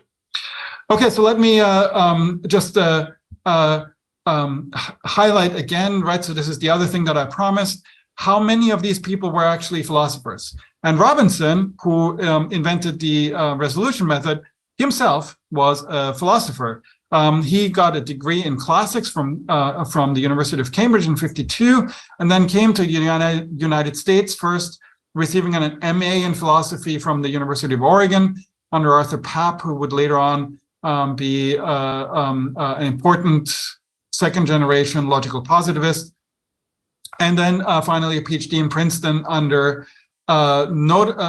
nominally Peter Hempel, but actually he was supervised by Hilary Putnam. In the early 50s, apparently it was like there was the Second World War had ended. Lots of people were actually got degrees in philosophy and couldn't find tenure track jobs and went to industry. And Robinson was one of them. And he worked as an analyst at the chemical corporation DuPont, but then returned to philosophy in 1960, first a postdoc at the University of Pittsburgh. And then he was in the philosophy department at Rice University in Houston from 1961 to 1967, but worked summers at the Argonne National Laboratory, which was sort of a defense research institute in Chicago, where he actually developed the resolution method and eventually became the computer scientist at Syracuse until his retirement, right? But he was originally trained as a philosopher under Putnam, who was also a philosopher and working on logic, foundations of logic and automated theorem proving. So here's just the list of all the people that I mentioned and all the ones that were philosophers. Obviously, Quine and Burton Drebin. Hilary Putnam got a degree in philosophy under Reichenbach in 1951, but actually took logic courses for a year under Quine and Wang at Harvard before he moved to UCLA. Ha Wang himself, I mentioned, started out as a philosopher before he decided to work in more mathematical logic. One of the people instrumental at getting all of these other people access to the IBM 704 was Bradford Dunham, who was Quine's second or third PhD student at Harvard, working on formalization of science in logical systems. Alan Robinson himself, as I just mentioned, and the Swedish logicians, Dag Pravitz, who was a student of Stig Kanger, and both Pravitz and Kanger obviously developing their own proof systems in the tradition more of Gentzen than of Erbrand and Quine and Drebin and Robinson. This brings me to the end. Thank you very much. Here is the link to the Open Logic project again, if you wanted to look it up.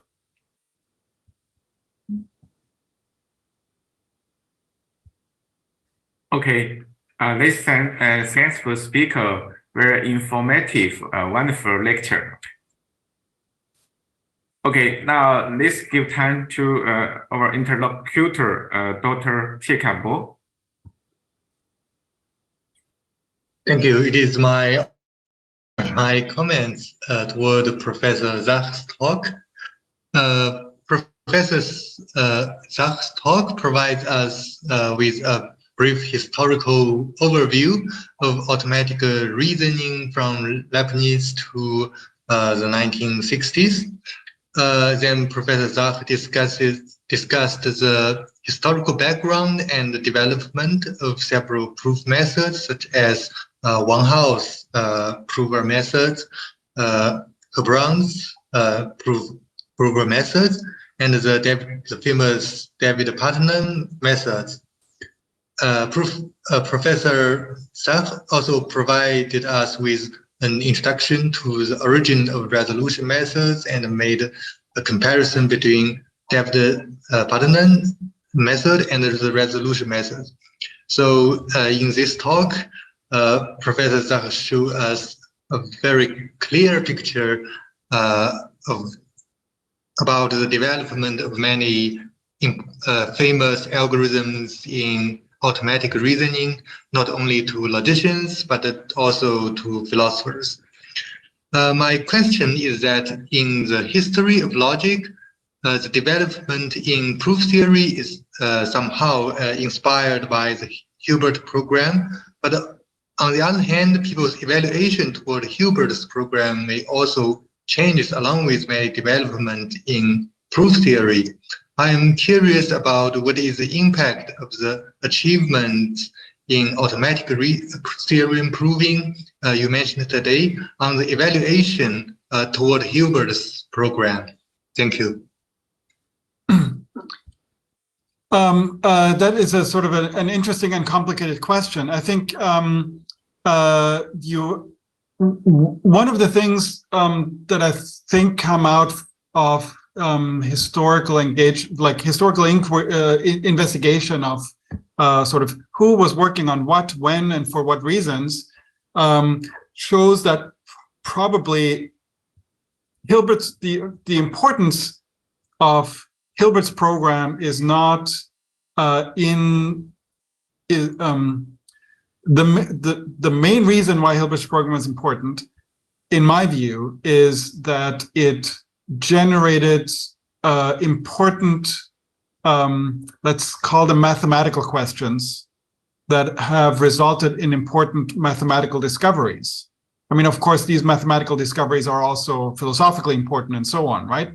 But it's not the philosophical aim of Hilbert's program to give a finitary foundation to all of mathematics once and for all, and to secure mathematics from paradox and to defend it against the intuitionist revolutionaries, Brouwer and Weil, right? So if you've ever read one of the early papers by Hilbert, this is sort of his polemic is, Brouwer and Weil, they are conspiring to deprive mathematicians of their of all the important tools that Georg Cantor has given them. Cantor's paradise, where you are allowed to talk about infinite sets, higher infinities, ordinal numbers, and so on, right?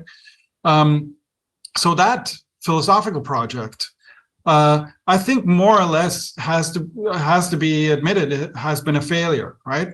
But in the course of pursuing that project, Hilbert and on the Hilbert program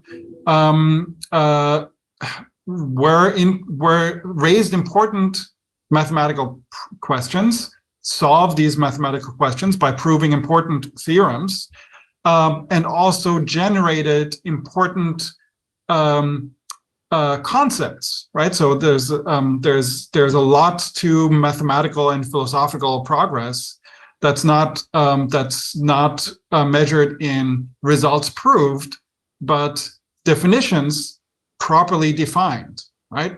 For instance, one of these things is, instead of just talking about what's provable, let's talk about what's valid or what follows from, and not in a proof theoretic syntactic sense, but in a model theoretic sense. Well, in order to do that, right? In order to do that, you have to invent basically a general notion of model, right? And then you can that leads to important mathematical questions like, is the proof system sound and complete? That leads to important mathematical results like Gödel's completeness theorem, right? And Hilbert's program, in that sense, was very productive in the sense of producing lots of important definitions, lots of important questions, lots of important results, right? Basically, all of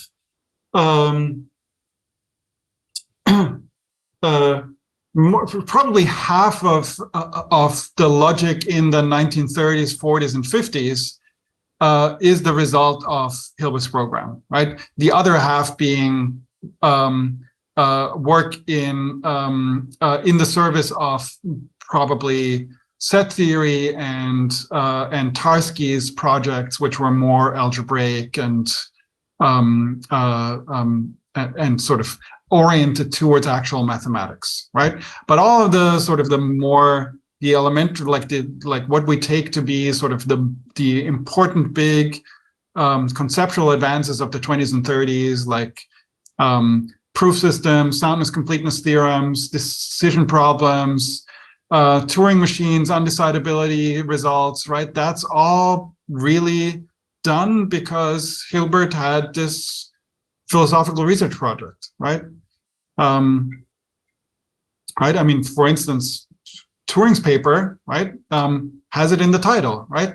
On computable numbers with an application to the decision problem, right? And the decision problem was part of that philosophical project that Hilbert had articulated, right?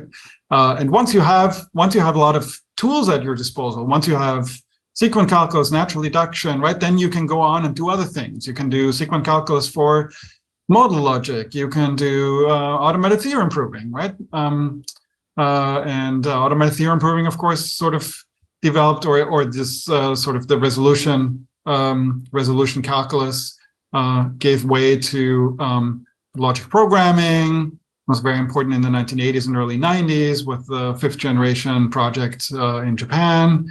Logic programming revolutionized database theory, right? So it's and you can really trace it all back to Hilbert's program, right? But on the other hand, Gödel's incompleteness theorem really showed that there is really very little hope of doing what Hilbert wanted to do in terms of providing a foundation of mathematics. It's not to say that the methods that were developed for that aren't illuminating mathematical axiom systems and mathematical proof systems, right? So, for instance, we know how to compare proof systems or mathematical theories in terms of consistency, strength, ordinal analysis, and so on, right?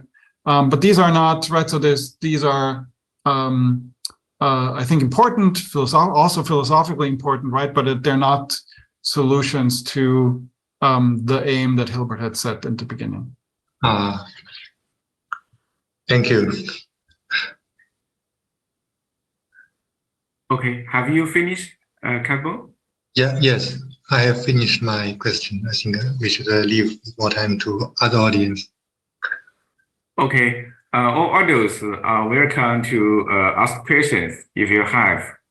Okay, you can just open your video, or just it's also okay. You post the question in the chat box. Okay. Yeah, I see. Let me see. So Alex Anderstein. So you can just open the video if you like to communicate. Yeah. Okay, so the comment and the question, maybe I'll read the comment, which I'm sure I mean, I'm not working on set provers, right? So this is just what my computer science friends report. So you said, I said that modern set solvers are based on DPLL, and that the improvements from back then are mainly in terms of data structures and technical improvements. This is not really right. Basically, none of the contemporary set solvers implement DPLL, but rather a calculus called CDCL, conflict-driven clause learning. It extends the ideas of DPLL with the notion of learning from wrong decisions so that they will not be repeated during proof search. I completely grant that, right? But I think what I read here is that the core, right, is still DPLL, and that CDCL adds learning, right? So I'm guessing it's the splitting rule. That you will be able to avoid certain search paths by applying additional refinements, which is also sort of the really the history of resolution theorem proving as well. The question, your lecture was on the prehistory of automated theorem proving. How do you think the future of automated theorem reasoning looks like, and what are the biggest challenges here? This is, of course, a very big question. and a question that I wish I already had an answer to, but I guess today I'm just wearing my historian hat.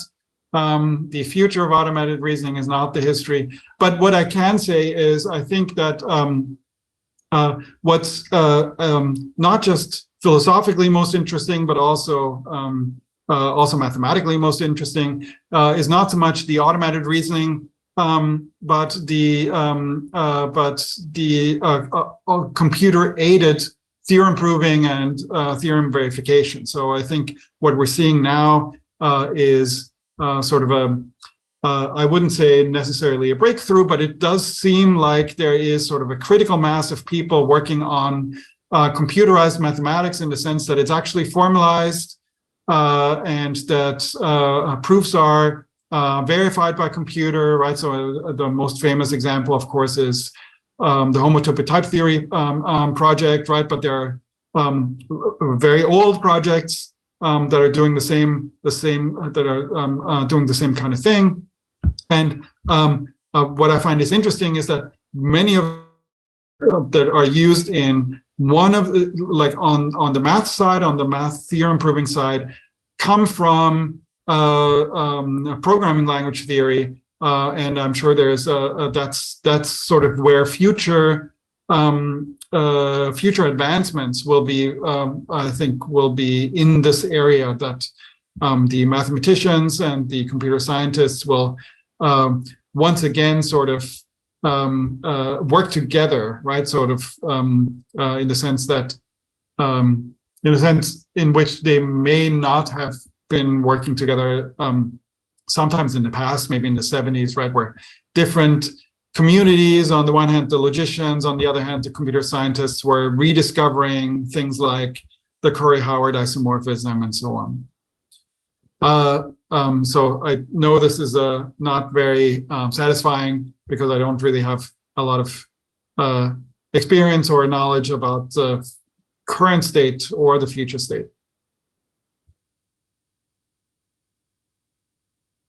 Okay. Okay. Any more questions? Or audios are welcome.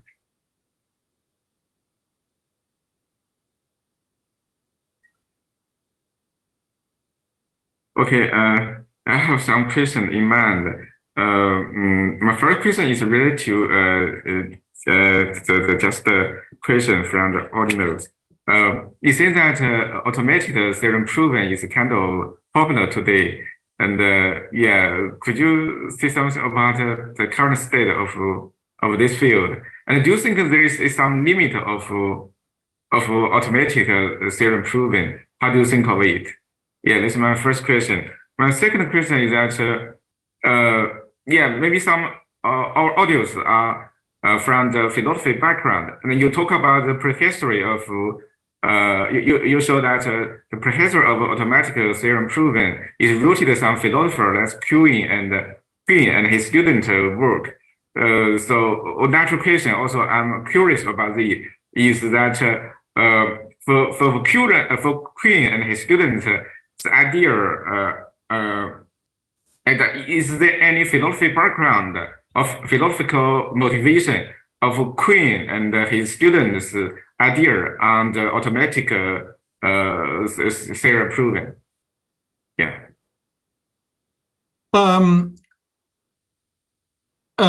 So to take your second question first, sort of what is the what's the philosophical, like what was the philosophical motivation for all these philosophers to work on logic? And I think I can only really speculate, right? I mean, I think there are certainly reasons why people like Quine, but also philosophers who are involved in this kind of, and certainly Putnam, right? But also philosophers who were just working in philosophy, not in mathematical logic, right? So working in philosophical logic, like Carnap, for instance. They certainly thought that logic had an important role to play in philosophy, especially in the philosophy of science or in scientifically oriented philosophy, In the spirit of the logical empiricists project, right? You needed, right? If you wanted to make good on this, right? So if you wanted to make philosophical progress in terms of applying logical methods to philosophical questions, you needed better philosophical methods, better logical methods, right? And that may be, develop higher type theories, right? So this is something again not directly related to this, right? But you could point to people like Alonzo Church, who was, mainly a recursion theorist, but he was an important philosopher and philosopher of logic as well in the 1960s and 1970s. You have people like Richard Montague, who are perhaps not exactly in this tradition, right? But who apply higher order systems, modal systems to the analysis of natural language and develop formal semantics, where in a way that basically, to some degree, is indistinguishable from philosophy of language at around the same time, right? So it doesn't really matter if you're a linguist working on formal semantics and you're trying to figure out what the correct analysis of some modal words is, or if you're a philosopher and you're trying to figure out what the correct analysis of the modal operator corresponding to the modal verb is, let's say, right? So I think for all of these people, they had similar philosophical motivations in terms of improving the tools that are available to philosophers, solving some underlying important questions, right? So, if, for instance, Streben and his student Warren Goldfarb, right? They're eminent philosophers at Harvard, but for a long time they were mainly interested in Herbart's theorem and the decision problem, right? Sort of trying to figure out what the